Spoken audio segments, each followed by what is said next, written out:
something that is alive, change.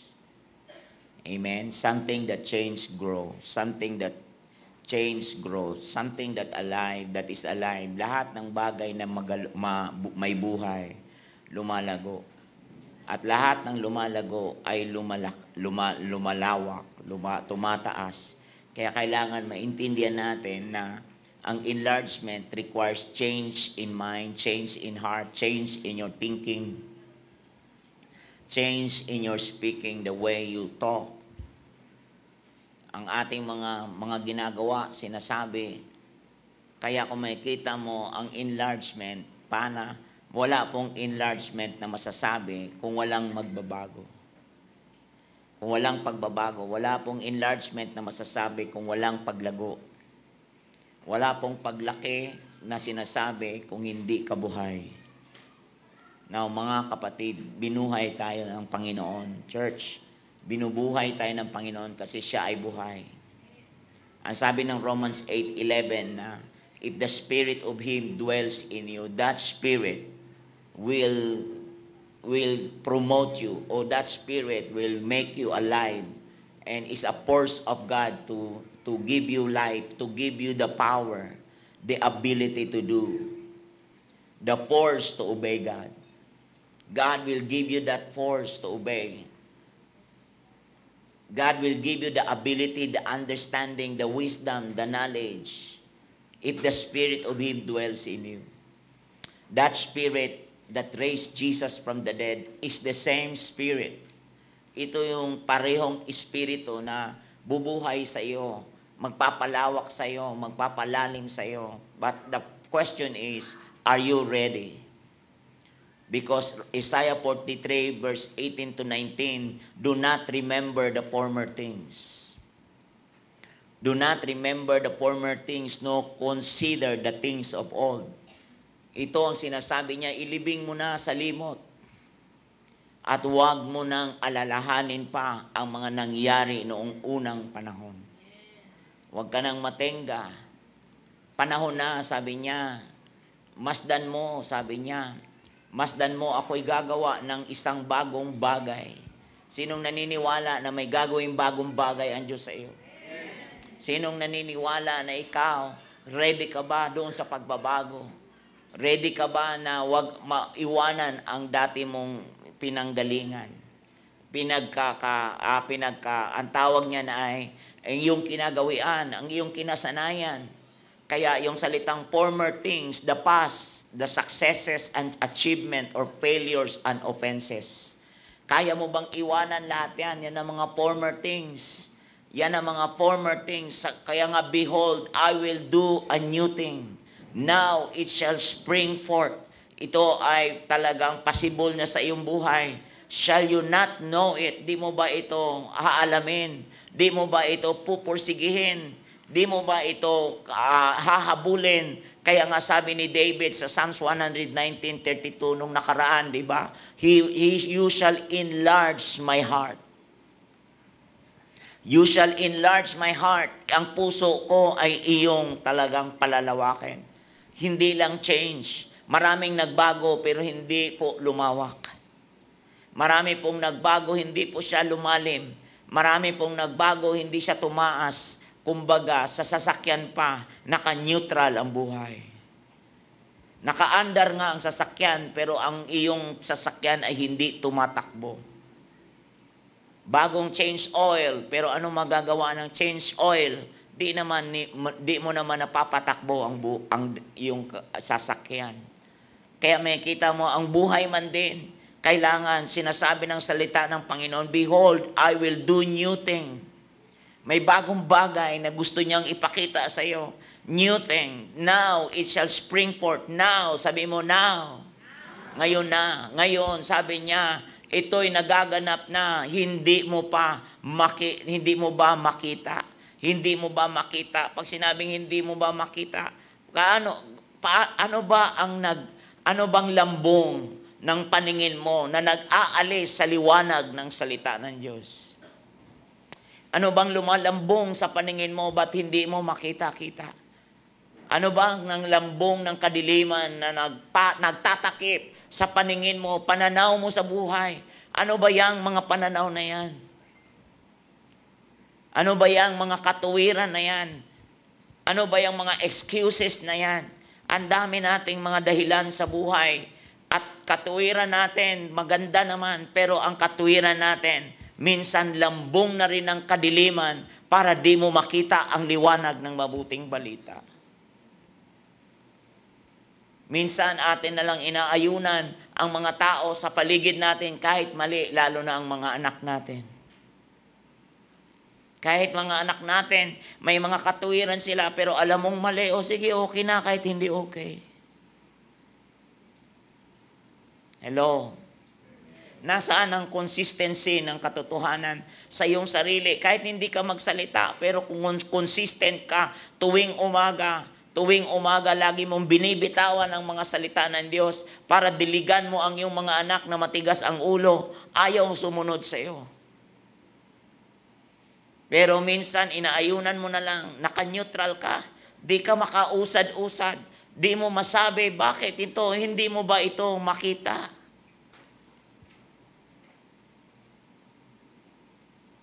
Gagawa si Lord, gagawa ko ng isang daanan sa gitna ng disyerto.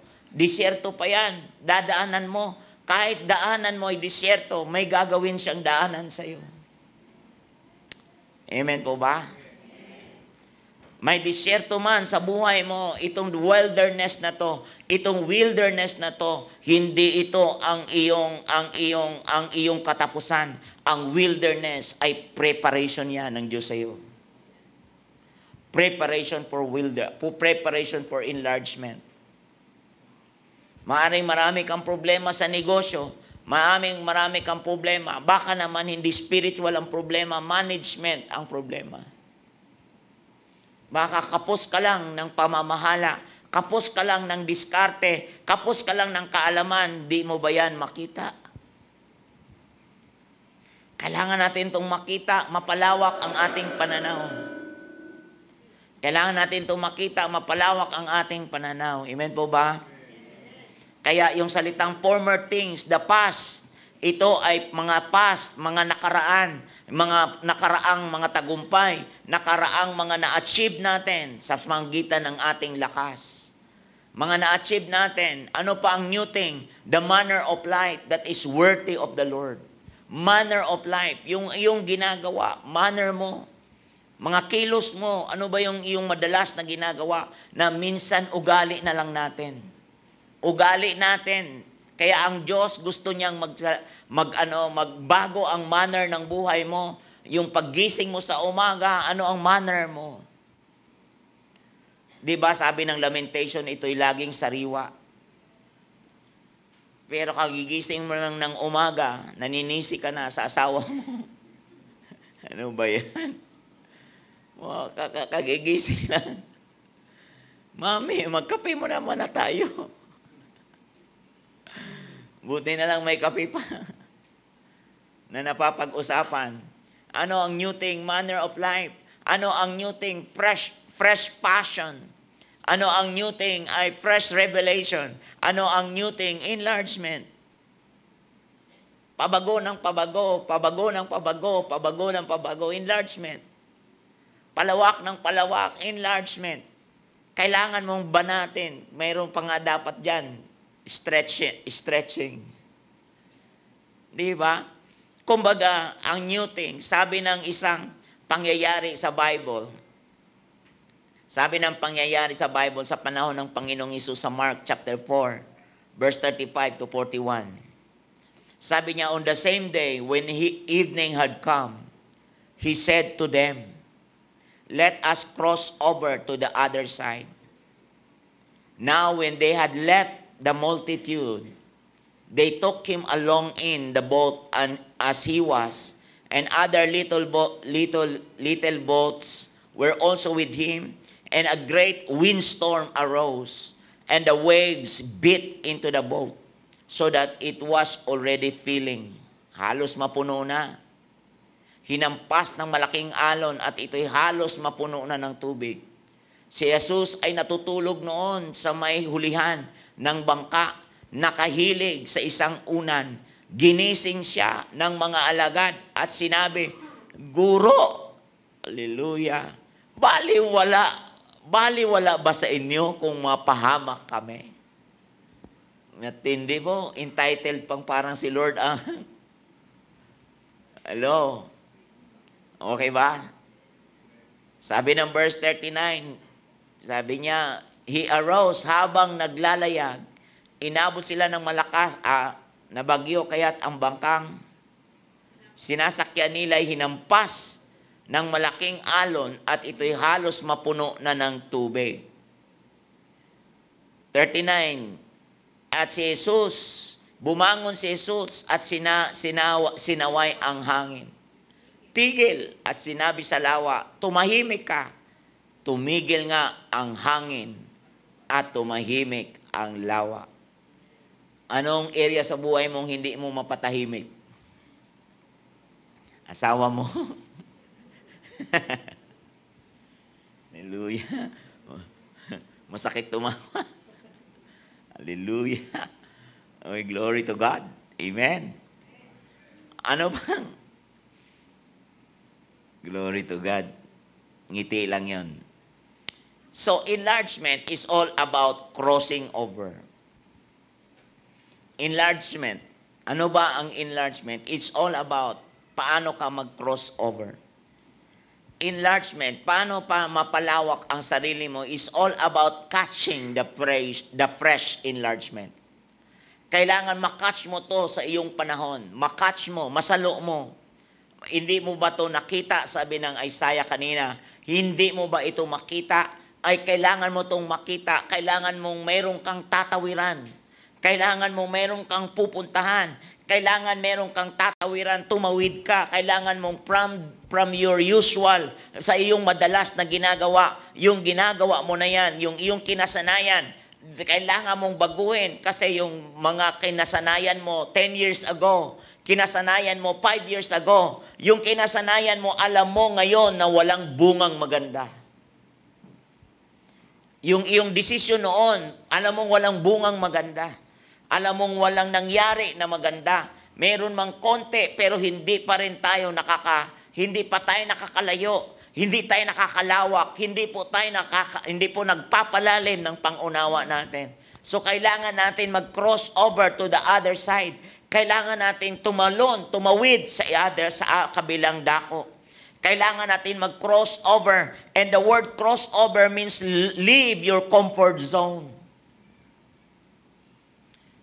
Kung ikaw ay masaya na, kontento na lang sa lagi mong kinalalagyan kahit alam mong walang bungang nananatili, kailangan mo, yung crossover means leave your comfort zone to expand your capacity for God's kingdom advancement. Leave your comfort zone to expand your capacity for God's kingdom advancement. Kailangan ay pumasok ka sa isang kaharian ni Lord. Papasok ka, huwag kang manatili sa empire mong mundo, sa sarili mong mundo. Kailangan mong tumawid sa panibagong mundo ng buhay mo. Kaya nga po, meron pong tinatawag na medium, meron pong tinatawag na pagitan na ang Lord magsasalita sa iyo. Walang iba kundi ang church. Bakit may nagsasalita sa buhay mo? Walang iba kundi yung medium. Walang iba kundi ang Panginoong Hesus nagsasalita sa iyo. Ang Panginoong Hesus ay nagsasalita sa pamagitan ng magulang mo. Ang Panginoong Hesus ay nagsasalita sa pamagitan ng pastor mo. Ang Panginoong Hesus minsan nagsasalita kahit sa mga di mananampalataya sa buhay mo. Ang Panginoong Hesus ay nagsasalita sa buhay mo para ka lang makatawid sa kabilang dako, para ka lang makakross over. Minsan nagsasalita ang Panginoon sa mga storm, sa mga bagyo ng buhay mo. Nagsasalita ang Panginoon minsan sa kawalan mo. Nagsasalita ang Panginoon minsan at madalas ito, lagi na lang sa problema at kabangkrap mo. Sa kawalan mo, laging yan ang dahilan kung bakit ka may time kay Lord. Bakit ka may time kay Lord? Minsan, nagsasalita ang Panginoon dahil may sakit ka.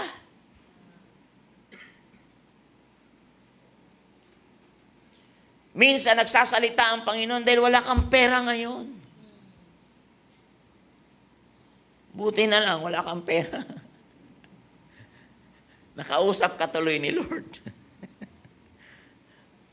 Minsan, ang daming dahilan, gumagawa ng mga pangyayari ang Panginoon para ikaw lang maka-cross over. Kaya nga merong tinatawag storm in our own making.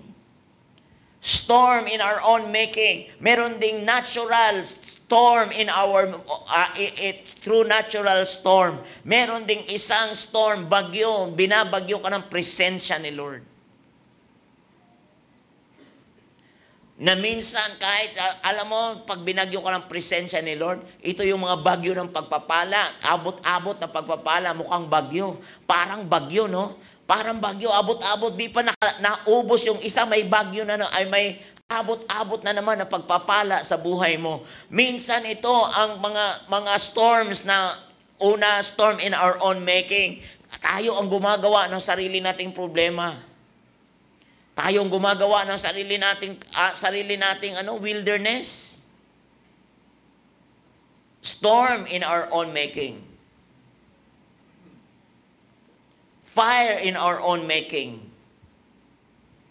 Kaya yung salitang crossover, leave your comfort zone to expand your capacity for God's kingdom advancement.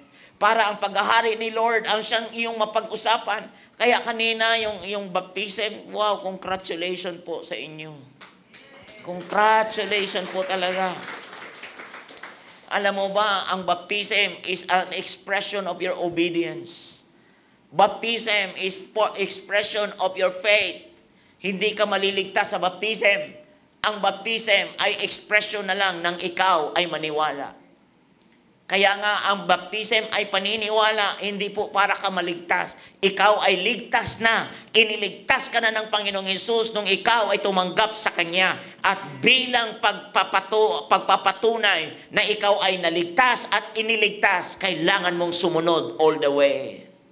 At isa dyan ay ang Kanyang tinayong ordinance na pagpapabautismo. Expression ng pagdideklara mo, I am God's property. I am God's possession. I am the Son of the living God. Anak ako ng Diyos. Huwag kang papayag. Kaya nga po, hindi po ito programa ng church. Ito ay isa sa mga pagsunod mo sa kaharian ng Panginoon.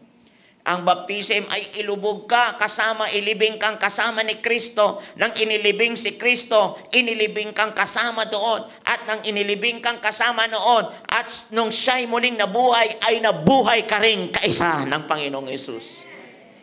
Yan ang tinatawag na crossover. Ikaw ay makakapag-crossover na ngayon. Itong mundo mo ngayon na dati ay puro mundo ng kamalian, mundo ng paulit-ulit na kamalian, paulit-ulit na kamalian. Nang tinanggap mo ang Panginoong Hesus, pinatawad ka niya, nilinis ka niya, binigyan ka niya ng force and ability to obey. Sabi ng Hebrew chapter 10, nang sabi doon, isusulat ko ang aking batas sa inyong mga puso. Kaya tayo nakakasunod.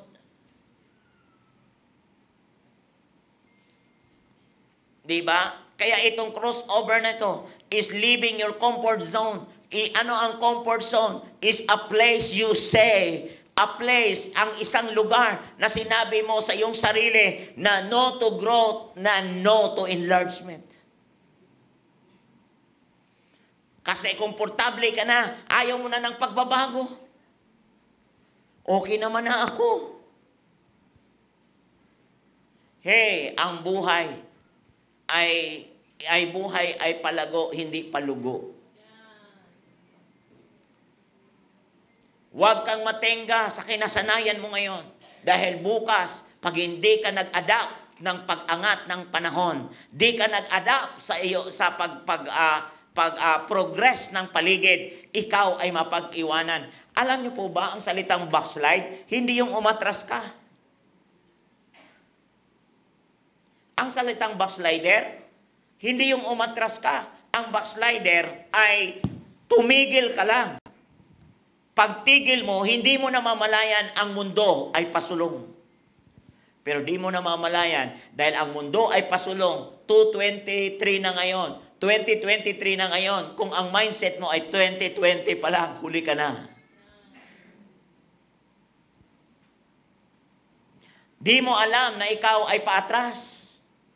Ang buhay mo, tumigil ka lang, paatras ka na nun. Kaya ikaw ay umalis sa comfort zone mo na lagi mong sinasabi sa iyong sarili, ay okay na ako, okay na ako, okay na ako. Ang comfort zone is you did not let your comfort zone keep you from experiencing God's presence fully. Hindi ka inilalayo. Ang comfort zone talaga, inaalis ka doon sa experience mo na naranasan mo ang Diyos ng gusto. Keep you away from experiencing God's presence fully. Wag mong hayaan ang komportable mong kalagayan ngayon. Yung kontento ka na ngayon, iiwanan mo ang iyong pag-ibig sa Diyos. Iiwanan mo ang gawaing pinagagawa ng Diyos sa iyo. Kahit pa cellphone mo yan, Huwag kang matenga na nandiyan ka lang sa kwarto, nagkukulong ka. Mga magulang, ang mga anak mo ay hinahayaan mo lang makulong, nandoon sa kwarto, naglalaro lang. Di mo namamalayan, ang anak mo ay naging paurong na. Wala nang movement sa bahay. Hindi mo na mautusan dahil hindi na rin maiwanan ang hawak-hawak na cellphone. Bata pa lang, ipinakikilala mo na. Bakit hindi mo ipinakilala ang lapis at papel? At nandoon lang lagi yan sa touchscreen. Kaya di mo na mamalayan ang anak mo, touchscreen na rin ang ugali.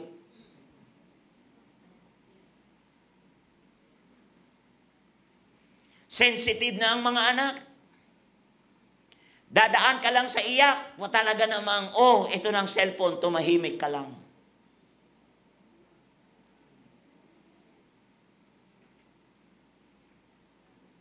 Okay ba? Okay ba? Sobrang yung tahimik eh. Ako'y naninibago eh. Hallelujah. Don't allow your comfort zone keep you away from experiencing God's presence fully. So, saan ka komportable, masaya ako, magaan naman pakiramdam ko. Hey, pwedeng magbago yan. Isang iglap na pangyayari. Mayroon lang matinding storm na mangyayari. Tapos ang pakiramdam mo dyan. Ang pakiramdam walang stable dyan. Pakiramdam, keep on changing, keep on changing, keep on changing. At nati-change yan based sa environment na meron kang ginagalawan. Sinong pwedeng makapag-control ng environment? Wala. Kaya mong kontrolin ang bagyo pag dumalaw? At tanong ko sa inyo, may bagyo bang nagpapaalam? Sino dito na nakakaalam magkakasakit siya? Sino makaakala na naglalakad lang akong masaya dyan? Bigla akong napatid. Split second lang. Ayan, yung kakanto na yan. Hindi ko lang talaga naangat yung paa ko. Mali ng paa ko. Mali yung paa ko. Ang paa ko mali. Alam mo, aangat ako ng konti. Pag angat ko ng konti, hindi ko na naangat. Tumama itong gilid ko. Diyos ko. Mo ang bukas. Pwede ba akong mag-excuse kahit may pain? Naalala ko nung nagpunta kami sa Rizal, tinahi yung ganito ko. 7 stitches, ay 11. Dahil na ako ay nadulas sa toilet. Tumama yung dito ko doon sa unidoro. Pero di nyo namamalayan. Yung mga pain din na ito, yung mga minsan na mga excuses natin na di na tayo makapaglingkod kay Lord. Tanong ko sa iyo, Sino may hawak ng buhay mo? Ba't di ka maglingkod sa humahawak sa'yo?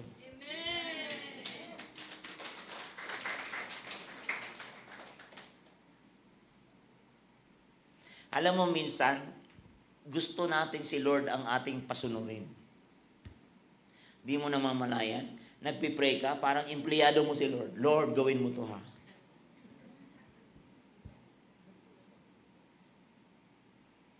Lord, I believe. I declare. May masama ba sa I declare? Yung motive ng puso mo, kala mo ang kinutusan mo, katulong mo. Nasaan yung humility? Na parang entitled si Lord na lagi kang tulungan. At ikaw rin, hindi, parang obligasyon ni Lord na lagi kang tulungan. Ang tingin mo, oh Lord, trabaho mo to. Yung language ngayon ng mga bago, sa isang mag-asawa, laging sasabihin mo sa asawa mo, oh, trabaho mo to. Nabigyan mo ako nito, trabaho mo to, trabaho mo to. Sa isang church naman, ay trabaho ni pastor na ako ay ganito, ako ay ganito. Puro me, mine, and myself. Sometimes, yung tugon ng ating mga nakapaligid, nabigyan ka, ating experience, yung comfort zone natin, yung ating laging ang tulong ng tao ay nandoon. Anong sabi ng Bible sa Deuteronomy chapter 17 verse 5? Parurusahan ko ang taong umaasa sa lakas ng kapwa-taong may hangganan. Aasa ka na sa lakas ng taong may hangganan. Kaya don't let your comfort zone, doon ka sanay, doon ka laging nakagawian mo na, hanggang nakangalayan mo na. Kaya nga ang Mark chapter 4 verse 36, doon sa crossover, kasunod ng verse 36, they left the multitude. Left the multitude. Iniwanan niya ang maraming tao. Iniwanan niya ang karamihan. Left the multitude sa Mark chapter 4:36. And the word left the multitude, left the place of temporal success and achievement.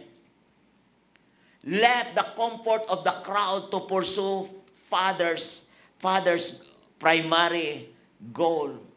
Kumbaga, yung ating kailangang iwanan natin yung comfort zone natin na doon tayo panatag sa barkada, panatag sa mga kaibigan, panatag sa mga temporal, panatag na tayo sa mga temporal. Ang Lord ay nag-aalok sa iyo ng something that is eternal. Ang Diyos ay gusto niyang dalhin ka doon sa mga bagay na pangmatagalan, pero ang iyong gustong tambayan ay mga panandalian. Comfort zone. Iwan mo yan. Pinasasabi, maging ang Panginoong Yesus, iniwanan niya ang palakpak ng tao, papuri ng tao, iniwanan niya ang mga achievement ng gawa ng tao. Nothing wrong with achievement. Nothing wrong with that. Pero kapag iyan ang tinambayan mo, iyan ang tinatawag ng Bible ng Ezekiel, they set up idols in their hearts. Without you knowing, yung space na exclusively sa Diyos sa puso mo, yung space na parte ng buhay mo, na si Lord ang may-ari, di mo namamalayan, may ipinagpalit ka. Di mo namamalayan. Kaya nga, they left the comfort zone of the crowd to pursue the Father's primary goal. Kumbaga, kailangan ang primary goal ng Ama, ang lagi kang conscious. Lagi kang conscious. Dahil bakit nag-aalok si Lord na yung fresh enlargement nito, yung sariwa na pagbabago, sariwa na pag-usad, sariwang bago na pag-angat ay maranasan mo. Hallelujah!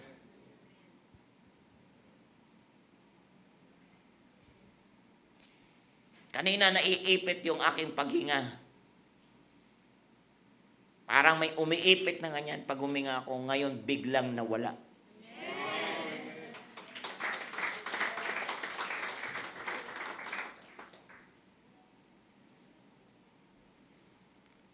Can you imagine that? Paano na lang kaya mo ba mag-preach? Kaya mo bang magsalita?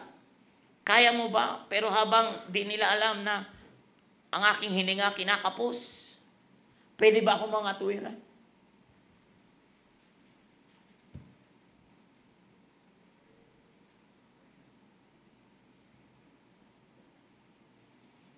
We have to know that other side in your life. You have to know the other side of your life. From the other side of your life, let's cross over to the other side. The word other side is from personal to corporate. From other side to other side means private to public. The other side is from inward to outward. Lagi kang conscious sa me, dati ang language ng fallen language. Ang lingwahe ng makasalanan ay me, mine, and myself. Me, mine, and myself. Pero ang lingwahe ng taong kinatagpo ng Diyos, it's no longer I. It's no longer me. It's about God who is in me that strengthened me. It is God, it is Jesus that who strengthens me. I can do all things. You have to understand the other side of your life. You have to see that. Sabi ng Isaiah 43, di nyo ba makita? I am doing a new thing. Magpapagawa ako ng daan sa wilderness mo. Magpapagawa ng road in the wilderness. Sa gitna ng iyong mga kasukalan, sa gitna ng iyong mga wilderness, sa gitna ng iyong mga dinadanas sa buhay, ang Panginoong Hesus ay manghihimasok sa iyong kalagayan. Manghihimasok siya. Doon tulog na tulog, nakahimbing sa gitna ng storm. Pero buti na lang, mayroon pang mga alagad. Panginoon, di mo ba alam? Panginoon, di mo ba alam? Alam mo yung word na di mo ba alam? May mga paninisi. Alam mo, minsan kay ikaw asawa, dami kang ginagawa. Alam mo, inaaway mo na husband mo, di mo na ba? Di mo ba naintindihan? Pwede bang dagdagan mo ng please? Hallelujah. Pwede bang dagdagan mo ng mga mahal? Diba? Pwede bang lambingan mo ng konti? Sabi ng mga alaga, di mo ba alam malulunod na tayo? Alam mo, taklesa ka rin, ha? Tarayan kaya kita. Wala ka naman. Huwag tatarayan na kayo dalawa ngayon. Alam mo, minsan din nyo namamalayan. Nawawala ka kasi bakit? Yung other side mo sobrang conscious. Other side from personal, yan yung isang side. Yung other side to corporate. Yung isang side, yung private mo, parang sobra kang conscious sa sarili. Conscious sa sarili, conscious sa sarili. Puro sarili, me, mine, and myself, yan ang lingwahe mo lagi. Pero yung public life mo, hindi mo makita-kita yung outward manifestation, demonstration ng Lord. Ang inward mo, hindi mo rin, alam mo, di nyo alam yung inyong inward success. Yan ang magiging resulta sa inyong public success. So lahat ng mga public success ay galing sa inward success. So from other side, from this side to the other side, you have to see that. You have to know the big picture. Gaano ba kalaki yung iyong Panginoon sa buhay mo? Gaano ba kalawak ang iyong Panginoon? Kaya sabi niya sa Isaiah 54 verse 2 to 3, enlarge the place of your tent. Enlarge the place of your tent. And let them stretch out the curtains of your dwellings. Do not spare. Lengthen your cords and strengthen your stakes. The word enlarge means begin to dream. Tingnan mo, you start dreaming. Alam mo, mangarap ka dahan-dahan. Begin to dream. Plan for growth. Planuhin mo, paano ka ba lumago? Sabi ng 2 Peter 3, lumago kayo. Lumago, increase in impact. Increase in loving the unlovable. Alaga naman, ha? Mahalin mo yung nakakainis na yan. Turuan mo sarili mo. Pag-aralan mo, paanong mahalin ang mga nakakainis. Ang problema, no? Dami talaga nakakainis, no? Dami talaga. Obvious. Pero hindi. Huwag ka doon. Kasi kaya yung stretch, no increase without a stretch. May stretching talaga. Kailangan kang banatin. Sabi mo, banatin. Kailangan kang banatin. Binat, batak, bato. Ay, hindi. Walang bato. Binat, banat, bunot, bakbak, sunod, blessing. No increase without a stretch. Without a stretching. Stretching is pain. While is painful. Wala pong stretching na masarap. Lahat ng binabanat ay talagang nagsisimangot ang mukha. Lahat ng binabanat. Gaya niyan. Dati nag-aalaga kami ng aso kasi ang baho. Ngayon, nag-aalaga ako ng lumilipad. O at least wala na gaanong baho. Doon, yung mga tao na i-stretch sila. Anong gagawin natin? Ano i-stretch sila? Ay, todong Bible study yon. Todong Bible study talaga. Alam mo, ngayon, paliliparin ko na sila.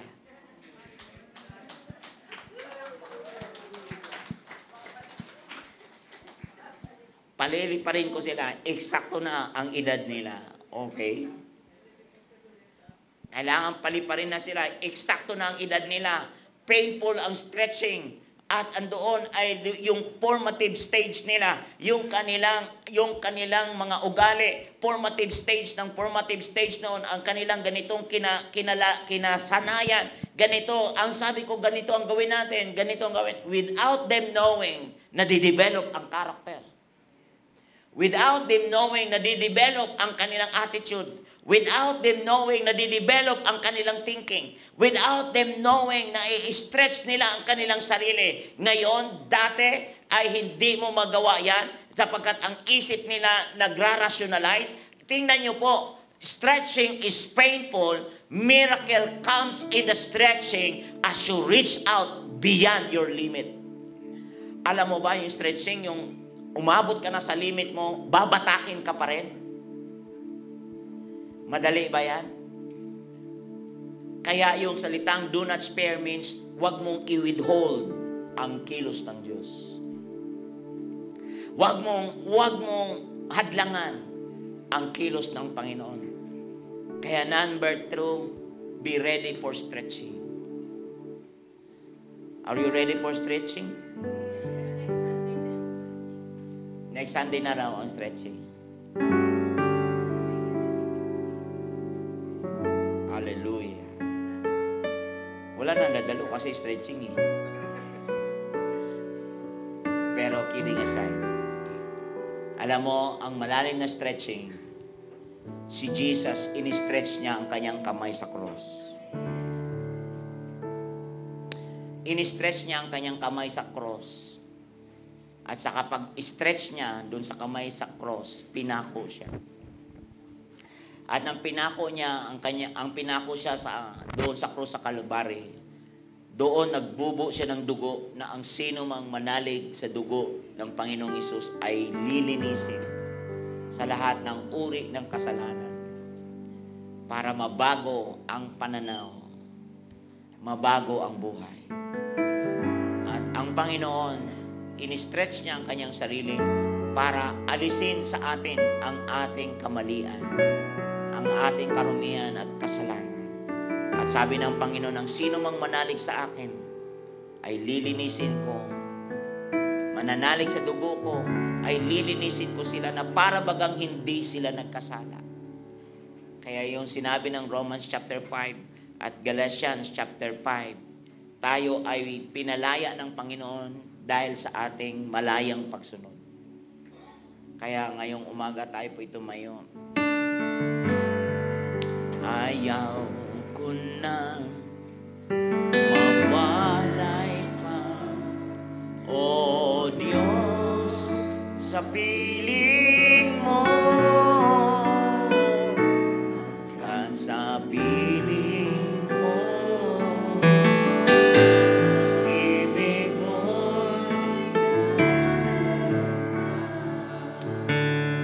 sa piling mo, sa piling mo, ay may tunay na ligaya.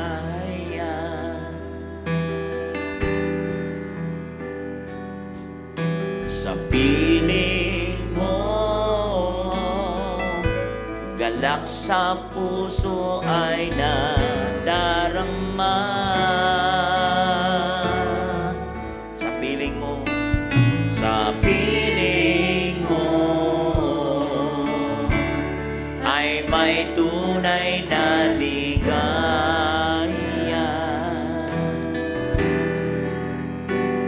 Pagkat sa piling mo, galak sa pusong ay nadarama.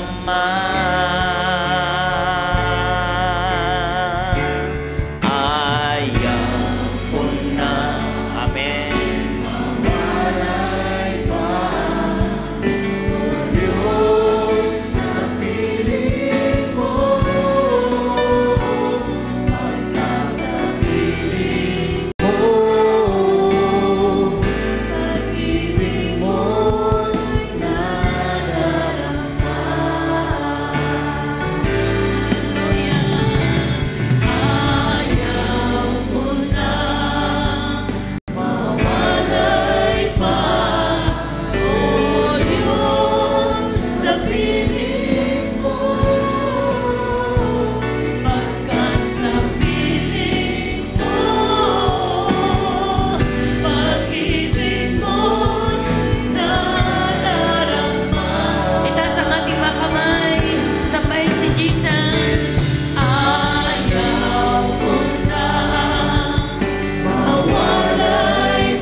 Mag-usal tayo ng panalangin para sa Kanya. Lagi ninyong aalalahanin ang ating pastor sa inyong panalangin.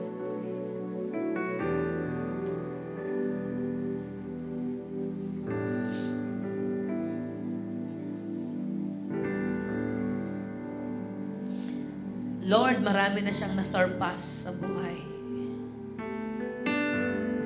Marami siyang nalampasan.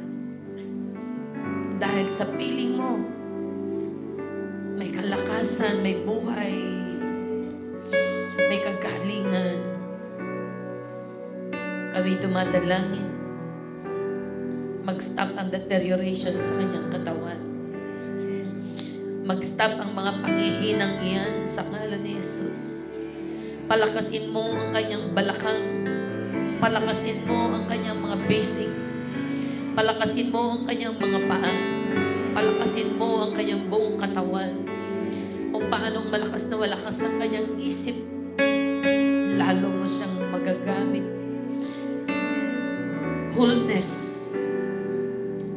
Wholeness of strength from head to toe.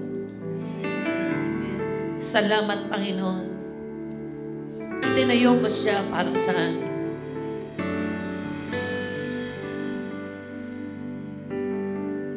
Lalo kaming maglilingkod sa iyo kasama niya.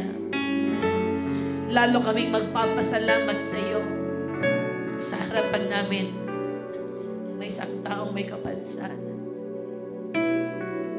Hindi niya ginagamit na excuse ang kanyang kahinaan.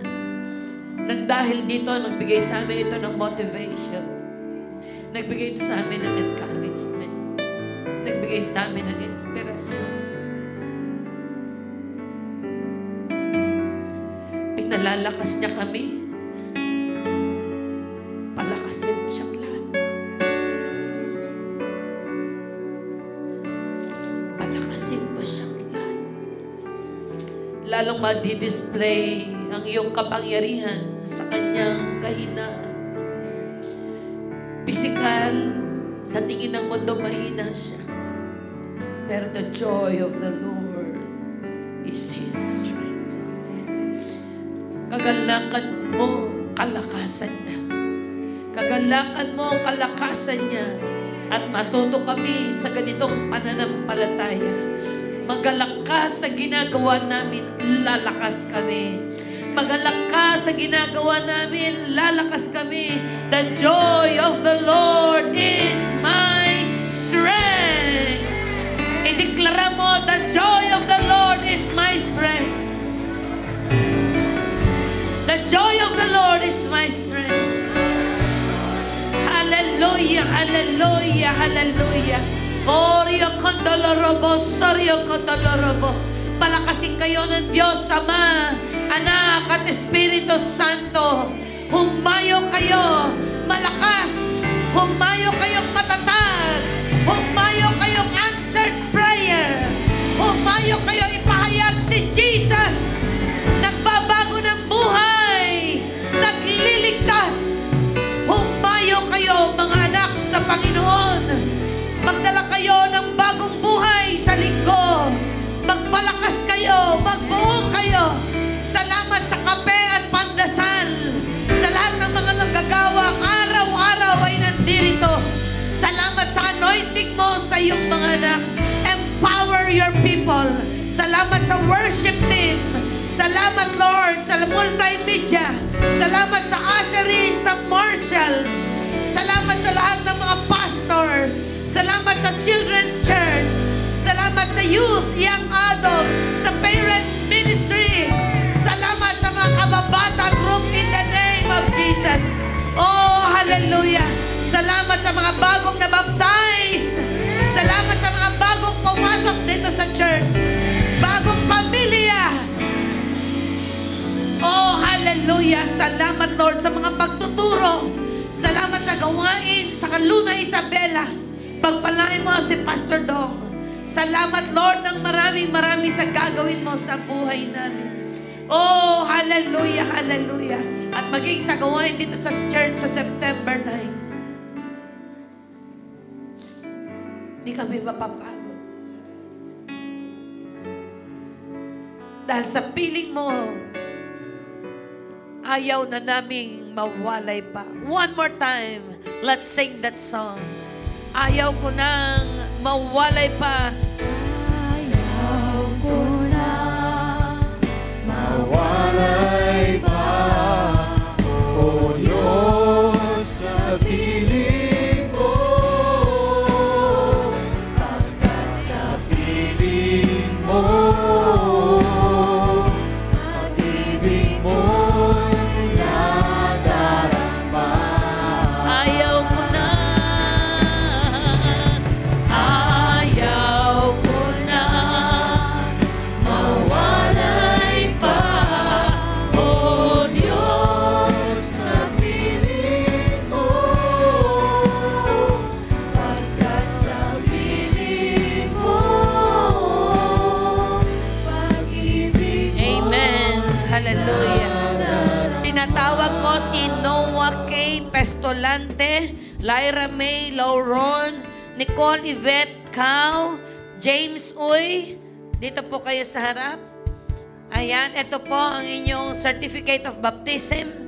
Sabi po rito, Certificate of Baptism, this is to certify that James C., Nicole Yvette Cao, Laura May Lauron, and Noah K. Pestolante, at yung mag-asawang Alcantara. Yan.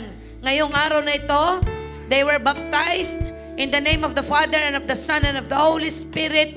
Repent and let every one of you be baptized in the name of Jesus Christ for the forgiveness of sins, and you shall receive the gift of the Holy Spirit. Acts chapter 2 verse 38. Baptized by Pastor Raymark P. Fabian at the Hub of Christ, Parañaque, signed by our senior pastor, Reverend Pastor Henrieto T. Campoy Jr. Ito po ang inyong mga baptism. Yan, itaas, picture, mga baptism certificate. Yan.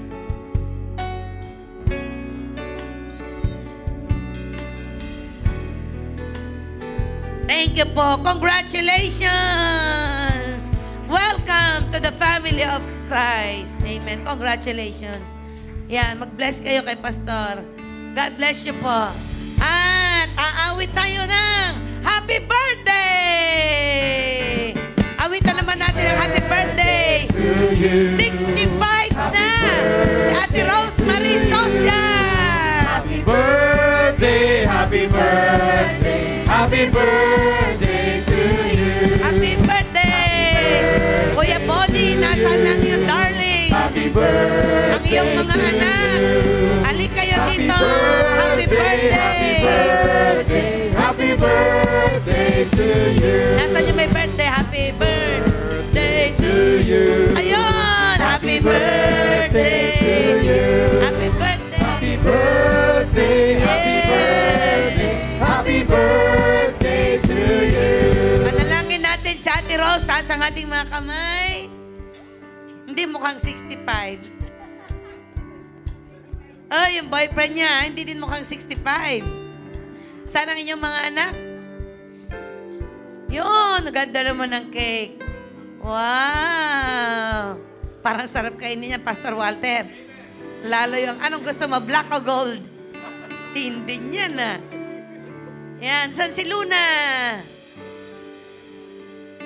Taas ang ating mga kamay kay Ate Rose. Oh, hallelujah. Lord, lahat ng ipinanganak na tao ay meron kang inilagay na dream sa bawat isa.